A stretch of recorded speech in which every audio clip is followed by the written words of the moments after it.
안녕하십니까. 의학박사 가정의학과 전문의 명순건입니다. 오늘은 비타민C 보충제는 어떻게 고혈압 치료제로 변질됐나 이 내용을 살펴보겠습니다.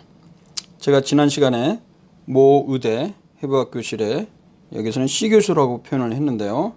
이분이 아침 KBS 아주 유명한 프로에 나와서 장인어른이 고혈압을 앓고 있다가 합병증으로 망막혈관에 동맥경화가 발생해 망막혈관이 좁아져 좌측 눈에 시야결손이 발생했는데 본인의 권유로 비타민C 보충제를 고용량 복용한 후 약 2년이 지나 혈압도 정상으로 되었다라고 이야기를 했습니다. 이해를 돕기 위해서 고혈압에 대한 몇 가지 의학 상식을 언급하고 싶은데요. 일반적으로 혈압은 심장에서 나오는 혈액이 혈관벽에 가는 입, 즉 압력입니다. 심장이 수축할 때는 혈압이 높고 이완될 때는 낮아지는데 이 두 개의 수치를 각각 수축기 혈압, 이완기 혈압이라고 하죠. 정상인은 수축기 혈압이 120mm 이하 단위 생략하겠습니다. 이완기 혈압은 80 미만입니다. 그래서 보통 한 개인의 혈압을 말할 때 120에 80, 120/80 이라는 식으로 수축기 혈압과 이완기 혈압을 함께 제시합니다. 수축기 혈압이 140 이상이거나 이완기 혈압이 90 이상일 때 고혈압이라고 하죠. 혈압은 누구든지 흡연, 음주, 운동, 커피, 스트레스 등 여러 가지 이유로 일시에 높게 나올 수도 있고요. 밤에는 보통 낮고 낮에는 높아지는 등 하루 동안에도 약간의 차이를 냅니다. 고혈압은 그 자체로 특별한 증상을 보이지 않죠. 중요한 것은 고혈압을 관리하지 않고 높은 혈압 상태로 놔두면 시간이 지나면서 수년 혹은 수십 년 후 혈관에 문제를 일으킵니다.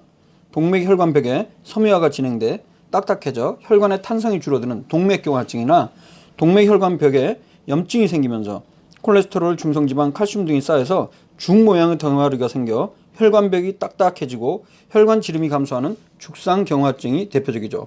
이 두 가지를 합쳐 죽상동맥경화증이라고 부르기도 합니다. 이 상태가 몇 년 이상 지속되면 결국 협심증, 심근경색증과 같은 관상동맥 질환과 심부전이나 뇌혈관이 막히는 뇌경색 등 치명적인 심혈관 질환, 신장 질환, 망막혈관 질환 같은 합병증이 생기며 사망을 초래할 수 있습니다. 고혈압을 잘 관리해 합병증이 생기는 것을 막기 위한 가장 좋은 방법은요. 일단 먼저 약을 쓰기 전에 3 내지 6개월 정도 담배를 끊고 술을 적당히 마시고 운동, 적게 먹기, 과일 받쳐서 골고루 먹기, 싱겁게 먹기, 붉은색 육류 줄이기, 표현체중 유지하는 등 이른바 생활습관 개선을 시행하는 것이 원칙입니다. 다시 말해서 약을 쓰지 않는 비약물요법을 시행함으로써 혈압을 140에 90 미만으로 만드는 것이죠.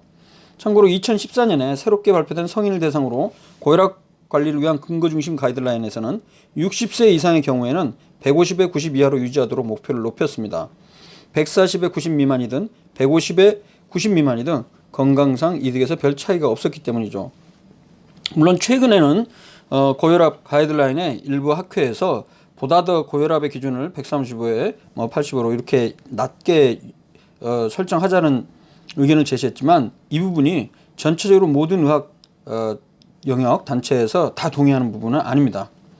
그래서 생활습관 개선 방법 중에서 고혈압을 치료하는 데 도움이 되는 식이요법을 특별히 대쉬 다이어트라고 합니다. 대쉬라는 것은 영어로 Dietary Approaches to Stop Hypertension의 약자로 고혈압을 멈출 수 있는 식이요법입니다. 미국 국립보건원 NIH 산하 국립심장폐혈액원 NHLBI에서 개발한 다이어트 방법이죠. 과일, 채소, 전곡류라는 것은 껍질을 벗기지 않는 현미, 보리, 통밀 등의 곡류를 얘기하고요. 저지방 유제품의 양은 늘리고 설탕이 많이 든 음식이나 음료, 그리고 붉은색 육류나 지방의 양은 줄이는 식단을 말하죠.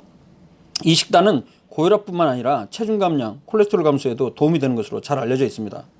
하지만 이러한 비약물요법을 3 내지 6개월 시행해도 목표 혈압 이하로 떨어지지 않는다면 항고혈압제, 즉 혈압을 강화시킬 수 있는 약제, 약물요법을 시행하게 되는데요. 중요한 점은요. 항고혈압제는 복용할 때만 혈압을 떨어뜨릴 수 있습니다. 그러니까 항고혈압제를 수년간 먹으면서 정상 혈압으로 유지됐다 하더라도요. 항고혈압제를 중단하면 1, 2주 내로 다시 또 혈압이 오르게 됩니다. 그래서 항고혈압제를 먹으면 평생 먹어야 한다는 말이 이렇게 나온 것이죠. 물론 고혈압을 진단받자마자 생활습관 개선을 시행하지 않은 채 곧바로 항고혈압제를 복용한 경우에는 다시 생활습관 개선을 시도해 표준체중에 도달하거나 잘못된 생활습관이 개선된 경우라면 의사와 상담해서 항고혈압제의 용량을 줄이거나 중단하는 것을 시도할 수 있습니다. 평생 항고혈압제를 복용하지 않으면서 정상 혈압을 유지하는 방법은 바로 올바른 생활 습관을 갖는 것이죠. 근데 사실 개인 의원에서 상당수 적지 않은 의사들이 맨 처음에 환자가 혈압이 정상보다 높은 140에 90 이상이 되면 3내주 6개월 동안 생활습관 개선을 권장하기보다는 바로 몇 주 혹은 한 달 만에 약을 처방하는 경우가 많습니다. 저는 이런 부분은 우리 의사들도 좀 개선을 해야 된다고 저는 생각을 합니다. 자, 그렇다면 항고혈압제와 같은 약을 사용하지 않고 생활습관 개선만 시행할 때 혈압을 얼마나 떨어뜨릴 수 있을까요? 기존에 나온 연구 결과를 종합해 보면요, 수축기 혈압은 5 정도 내외, 이완기 혈압은 3 정도 떨어뜨린 것으로 되어 있습니다. 생활습관을 개선하기 전과 비교했을 때 많게는 수축기 혈압이 10 내지 20 이상 떨어지기도 합니다. 실제 외래에서도 3 내지 6개월 이상 꾸준히 생활습관 개선을 잘 시행할 때 수축기 혈압이 150 이상 경우에도 약 먹지 않고 목표 혈압 140 미만 혹은 120 미만으로 완전히 정상으로 되는 경우도 상당히 많죠. 중요한 것은 이렇게 올바른 생활 습관을 갖게 되면 고혈압뿐만 아니라 콜레스테롤이나 중성지방이 높은 이상지질혈증 그리고 당뇨까지도 예방하고 치료할 수 있다는 사실이죠. 그리고 이뿐만 아니라 올바른 생활 습관을 유지하면 기능성 위장장애, 과민성 대장증후군, 지방간, 간 기능 이상, 역류성 식도염, 대장 용종 즉 대장암까지도 예방하거나 치료하는 데 도움이 된다는 것이죠. 근데 모든 고혈압 환자가 생활습관 개선을 열심히 잘할 수 있다면 좋겠지만 여러 가지 이유로 그럴 수가 없죠. 아니면 이제 생활습관 개선을 열심히 했는데도 혈압이 떨어지지 않을 수 있습니다. 이때 바로 항고혈압제를 복용하는 것이죠. 자, 그렇다면 항고혈압제는 혈압을 얼마나 떨어뜨릴 수 있을까요? 2010년에 코크란 라이브러리에 발표된 9편의 임상시험을 종합한 메타 분석 결과 항고혈압제를 투여할 때 플라시보, 위약보다 수축기 혈압이 8 감소했고요. 이완기 혈압은 4.3 정도 감소했습니다. 그러니까 정리해보면요, 수축기 혈압, 이완기 혈압의 감소 효과에서 생활습관만 시행하면 5 내지 5, 그러니까 수축기는 5, 이완기는 3. 그리고 항고혈압제는 이보다 약 2배 정도가 되는 8에서 4로 볼 수 있습니다. 자, 그렇다면 본론으로 이 시 교수가 주장한 것처럼 비타민C 보충제는 혈압 감소 효과가 얼마나 될까요? 일부 실험실 연구나 동물 실험 그리고 일부 사람을 대상으로 한 실험을 근거로 비타민C는 강력한 혈관 확장 물질인 일산화질소를 생산 촉진함으로써 결과적으로 혈압을 떨어뜨릴 것이라는 가설이 실제로 제기되어 왔습니다. 그러나 이러한 가설은 많은 사람을 대상으로 한 임상시험을 통해서 반복적으로 입증되어야 고혈압 환자를 치료하는 데 사용될 수 있겠죠. 실제 현재까지 비타민C 보충제가 혈압을 떨어뜨릴 수 있는지에 대해 아주 대규모의 사람들 대상으로 한 그 임상시험은 거의 부족한 상황입니다. 이러던 와중에 소규모 임상시험은 제법 많았습니다. 수십 명 정도 대상으로 해서요. 그래서 2012년에 미국의 존스 홉킨스 의대 연구팀이 비타민C 보충제가 혈압을 떨어뜨리는지 효과가 있는지 1982년부터 2010년까지 국제학술제 발표된 임상시험을 종합한 결과를 발표했습니다. 그 결과 임상시험에서 사용된 비타민C 보충제 용량은 하루에 평균 500mg였는데요. 이는 하루 평균 권장 섭취량 100mg보다 5배 많은 양이죠. 총 29편을 종합한 결과 비타민C 보충제를 매일 꾸준히 먹은 사람들은 위약을 먹은 사람들과 비교했을 때 8주 후, 즉 2달 후 수축기 혈압은 통계적으로 의미 있게 평균적으로 3.8 감소했고 이완기 혈압은 1.5 감소했습니다. 다시 정리하면 임상시험을 종합 메타 분석한 결과를 보면 비타민C 보충제는 위약과 비교시 통계적으로 의미 있게 수축기 혈압을 4 정도 떨어지는 효과가 있습니다. 앞서 말씀드렸듯이 생활습관을 개선할 때 수축기 혈압이 5 정도 낮아진 것과 비교하면 오히려 효과가 그렇게 크지가 않다는 것이죠. 그래도 생활습관 개선보다는 못하지만 비타민C 보충제 먹으면 혈압이 조금이라도 떨어질 수 있는 것 아니냐는 반문을 할 수 있겠습니다. 하지만 이 연구 결과를 일반화하기에는 몇 가지 제한점이 있습니다. 전체적으로 개별 임상시험의 연구 대상자 수가 너무 적고 연구마다 결과가 서로 좀 약간 다르게 나왔고요.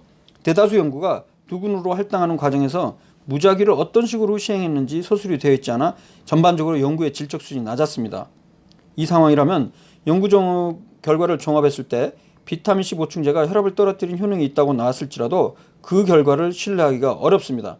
특히 개별 연구들이 비타민C 보충제를 만드는 제약회사로부터 연구비나 현물, 즉 비타민C 보충제를 지원받았는지에 따라 그 결과가 다르게 나오는지 이 세부 그룹 분석이 시행되지 않았기 때문에 이런 긍정적인 효과가 혹시 이해관계에 영향을 받았는지를 확인할 수 없는 상황입니다.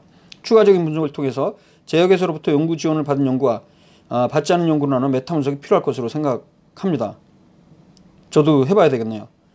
결론적으로 비타민C 보충제가 혈압을 떨어뜨린다는 임상적 근거는 명확하지 않고요. 떨어뜨린다 하더라도 현재 사용되고 있는 항고혈압제보다 효과가 현저하게 떨어지고요. 일반적인 생활습관 개선보다 낫다는 근거도 없습니다. 비타민C 보충제를 복용하려면 당연히 비용이 들기 때문에 비용 효과적인 측면에서도 권장할 만하지 않습니다. 나아가 고혈압 환자가 고혈압 치료를 위해 생활습관 개선을 하면 혈압을 떨어뜨리거나 당뇨, 고지혈증 등 각종 질병뿐만 아니라 비만을 예방하고 해결하는 데 도움을 주기 때문에 비타민C 보충제만을 사용하는 것보다는 훨씬 이득이 되겠습니다. 자, 오늘은 이렇게 비타민C 보충제 혈압 떨어지는 효과가 있는지에 대해서 살펴봤고요. 다음 동영상에서는 C 교수가 주장한 비타민C 보충제가 과연 망막 혈관을 좋아지게 했냐, 이 말에 대한 진실, 근거를 살펴보도록 하겠습니다. 감사합니다.